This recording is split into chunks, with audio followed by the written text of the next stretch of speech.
Imagine 35 ships pushing slowly through the Arctic night, their decks stacked with tanks, trucks, and aircraft.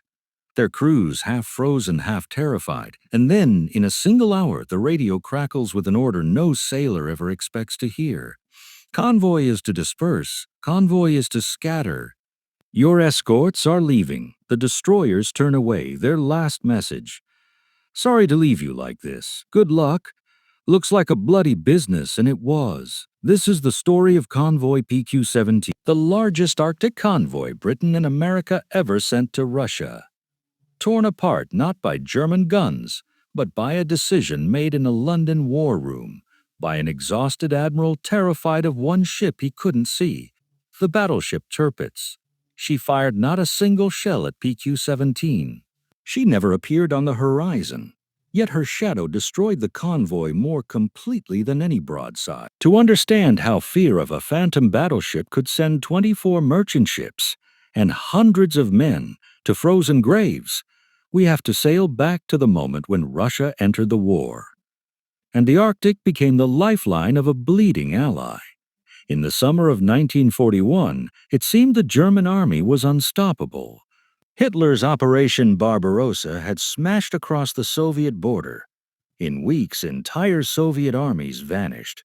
By autumn, German spearheads were threatening Leningrad, Kiev, and the road to Moscow. Britain watched this with a mixture of relief and dread. Relief that Germany was now fighting a second giant on land. Dread that the Soviet Union might collapse before it could matter. On 12 July 1941, Britain and the USSR signed an agreement promising mutual assistance and a pledge not to make a separate peace. But signatures meant little without steel. Stalin needed weapons, fuel, and trucks now. Churchill responded with convoys. The United States, not yet formally at war, extended its Lend-Lease program to the Soviet Union, promising tanks, planes, and vehicles. 3 main supply routes were created: by air, from Alaska to Siberia, overland, from Basra through Iran, and by sea through the Arctic to Murmansk and Archangel. That last route would carry the bulk of heavy equipment and the highest risk. Summer convoys could skirt north of Norway near Greenland's ice. Winter convoys had no such luxury. Ice pushed them close to the jagged, hostile coastline of German-occupied Norway, within range of U-boats, Luftwaffe bombers, and surface raiders. The first official convoy, PQ-1, sailed at the end of September 1941. 10 merchant ships, all arriving safely at Archangel. 6 more convoys followed by year's end. Small, lucky, unmolested. But luck never lasts in war. German naval staff quickly realized what was happening. These PQ and QP convoys were a vital artery pumping Allied aid into Stalin's battered armies. They began reinforcing Norway. More U-boats, more destroyers, and in January 1942, one very special battleship, the Tirpitz. Tirpitz was 42,900 tons of concentrated German paranoia and hope. Armed with 8 15-inch 38 CMGs and heavy armor, she was, on paper, capable of annihilating any convoy escort or even facing the British Home Fleet's battleships under the right conditions. Hitler called her the fleet in being, a threat that might never fire, but forced the enemy to plan around her. In January 1942, she slipped into Norwegian fjords, followed by heavy cruisers like Admiral Scheer and Prince Eugen. From there, she could pounce on Arctic convoys, and then vanish into steep snow-lined inlets protected by torpedo nets and flak batteries. The British noticed immediately. Aerial reconnaissance snagged photos. Enigma decrypts whispered of her movements. Churchill, never modest with words, wrote, "The Tirpitz is the most important naval vessel in the situation today." He ordered her destruction by any means. Carrier strikes in March 1942 failed. RAF raids hit near misses. Midget submarines and daring bomber operations would follow. But for now, the giant sat brooding in Norway almost unscathed. In March, Tirpitz sallied to intercept Convoy PQ-12, located by German reconnaissance. Poor visibility saved the convoy. The battleship never made contact. On her way home, Tirpitz herself was attacked by carrier aircraft from HMS Victorious, again without result. But even when she failed, fear of what she might do grew. Meanwhile, the Arctic was changing. By late spring, the region slid into the eerie glare of the midnight sun, 24-hour daylight. Convoys lost their protective darkness. German aircraft could spot them from afar. Slow melting ice forced the routes closer to the Norwegian coast, straight into the jaws of U-boats and Luftwaffe bases.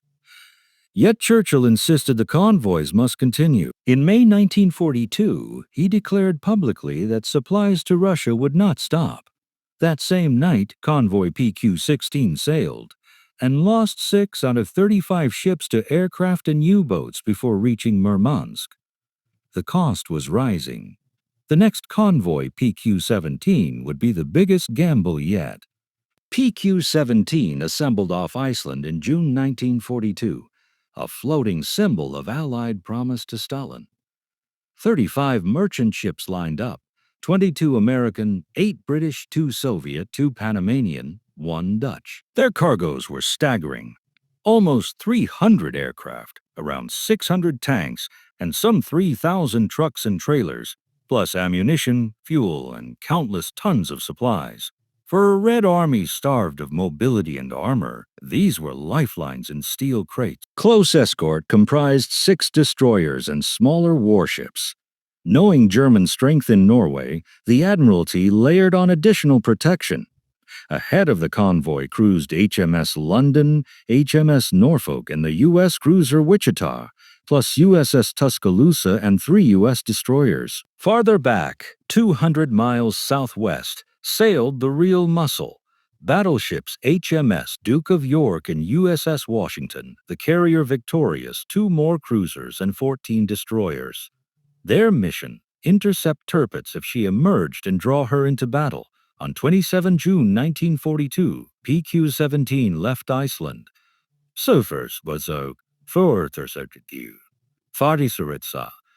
Fu, the third. Among the crew was Hollywood actor Douglas Fairbanks Jr., serving as a U.S. Navy officer aboard USS Wichita. He later described watching the convoy depart.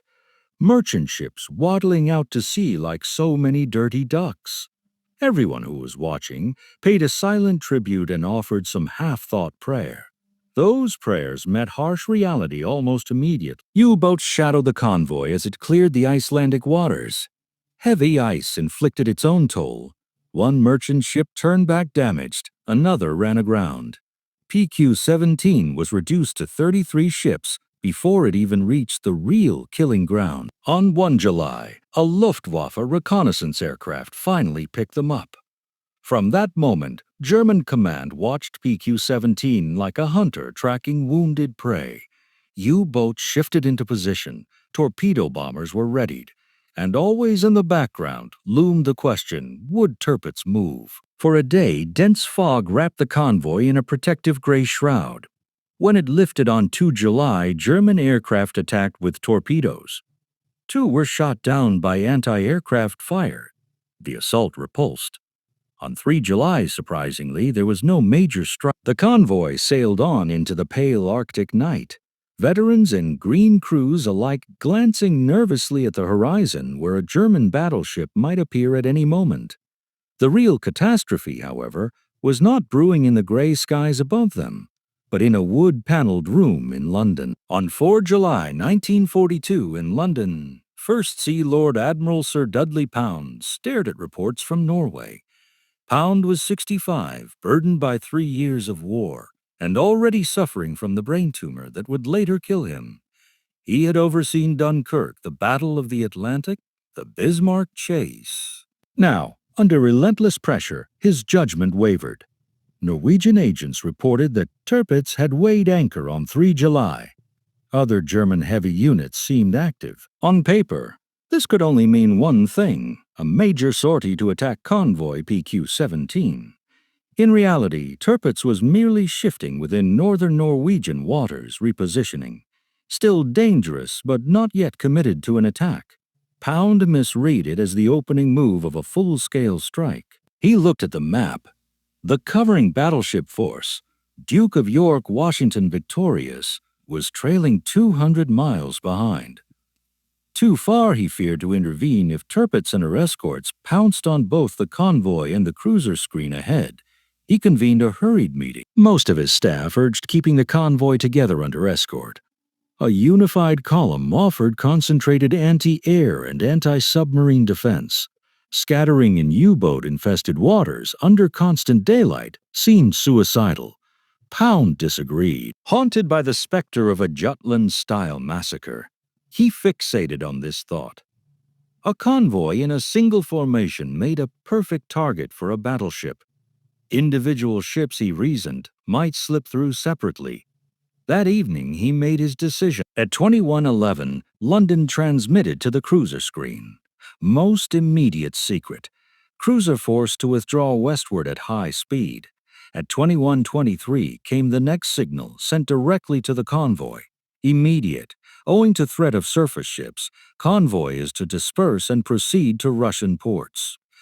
13 minutes later, at 21:36, the final blow. Most immediate. Convoy is to scatter.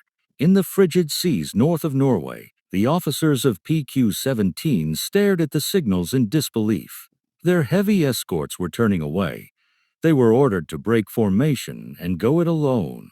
The senior escort's last message to the merchantman was simple and terrible. "Sorry to leave you like this. Good luck. Looks like a bloody business. Douglas Fairbanks, Jr." Aboard Wichita, later remembered.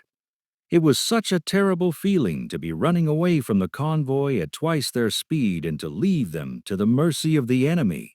Pound believed he had saved lives. In truth, he had just stripped PQ-17 of its armor and handed each ship separately to German hunters.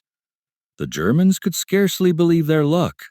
On 5 July, scattered columns of smoke and wake signaled that the convoy had broken up. Instead of one guarded body, there were now dozens of isolated targets, each with little protection and limited ability to maneuver among the ice floes. U-boats moved in first. Luftwaffe bombers followed, attacking from airfields in northern Norway. There was no longer a ring of destroyers and cruisers to spit flak and depth charges. Each merchantman fought alone. By the end of that day, 5 July, 12 ships were sunk. Ships carrying Sherman tanks and aircraft went down in fire and steam. Lifeboats tumbled into oily, freezing water. Men in bulky Arctic clothing struggled to swim, their limbs numbed in minutes by water hovering around 57 degrees C, 45 degrees F. Many simply slipped under and never resurfaced. On 6 July, 2 more merchant ships were lost. On 7 July, 4 more. Stragglers were hunted in ones and twos, caught by aircraft or torpedoes. A few ships ran for the barren shores of Novaya Zemlya, grounding themselves to avoid sinking. In all of the 35 merchant ships that had left Iceland, only 11 eventually reached Soviet ports. 3 of those would be sunk on the return journey. 24 merchant ships lost, thousands of vehicles, hundreds of tanks and aircraft. Enough material to equip entire Soviet divisions submerged in the Arctic. It was Germany's greatest victory over an Allied convoy in the entire war. And Tirpitz, she never fired a shot. Her mere movement, misinterpreted, magnified, feared, had triggered the destruction of PQ-17. The worst Allied losses in the Arctic had been caused not by German gunnery, but by British fear. Back in Britain and America, the shock was immediate. Churchill, who had once labeled Tirpitz the Beast, was furious, later declaring that such abandonment of a convoy would never happen again. U.S. Admiral Ernest King was so angered by the fiasco that he briefly balked at having American and British warships operate together in the North Atlantic. In Moscow, the reaction was even more bitter. For Stalin, PQ-17 was more than a tragedy. It was a betrayal. The Soviet leader had been pressing relentlessly for a second front in Western Europe, accusing Britain and America of letting the Red Army do most of the dying. The Arctic convoys were the visible proof that the Allies were at least sending steel, if not soldiers. Now, one of the largest convoys had been gutted. Soviet officials suspected at first that the Western Allies were hiding the scale of the disaster. When they learned the truth, they were furious that the next convoy would be delayed.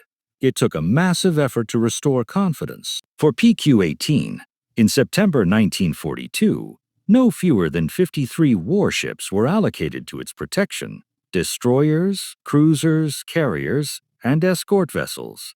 The Germans still managed to sink 13 merchant ships, but nothing like the slaughter of PQ-17. Even so, the Arctic route was briefly suspended afterward. The for word for Fergie. Only at the end of 1942 did convoys resume in earnest, with stronger escorts, better air cover, and improved tactics. Never again would a convoy be ordered to scatter in hostile waters under daylight. The lesson of PQ-17 had been seared into Allied doctrine. As for the man whose pen had doomed the convoy, Admiral Dudley Pound, he would not live to see war's end. In October 1943, he died of his brain tumor. Some historians argue that his illness had already clouded his judgment by the summer of 1942. Others note that stress and sleeplessness can cripple even the sharpest minds. Either way, the cost of his misjudgment lay rusting in icy graves. And what of the ship that haunted his thoughts, the Tirpitz? She remained in Norwegian fjords, occasionally moving, occasionally menacing convoys, but never engaging the British home fleet in a decisive battle. Instead, she endured repeated British attacks. Midget submarines crippled her in 1943. Bombers battered her in 1944. On 12 November 1944, RAF Lancaster bombers from 9 and 617 squadrons finally finished her off near Tromsø with massive tallboy bombs. She capsized, trapping and killing around 1,200 of her crew. The beast that had indirectly destroyed PQ-17 died without ever winning a major surface engagement. The threat she represented had been real. The catastrophe that sprang from that threat was avoidable. Today, a memorial stands in northern Russia to the men who sailed in PQ-17, and in Britain, veterans' accounts have finally been heard after decades of silence. For years, the story was buried under classifications and embarrassment. Only in the latter half of the 20th century did the full scope of the disaster become widely acknowledged. PQ-17 is more than a tale of ships and statistics. It's a study in fear. Fear of a battleship that never appeared. Fear of losing prestige in a set-piece naval battle. Fear that pushed an exhausted admiral to value hypothetical risks over the very real protection his ships were providing. It's also a reminder that in modern war, abundance can be as dangerous as scarcity. The Allies had multiple fleets, convoys, and commitments to juggle.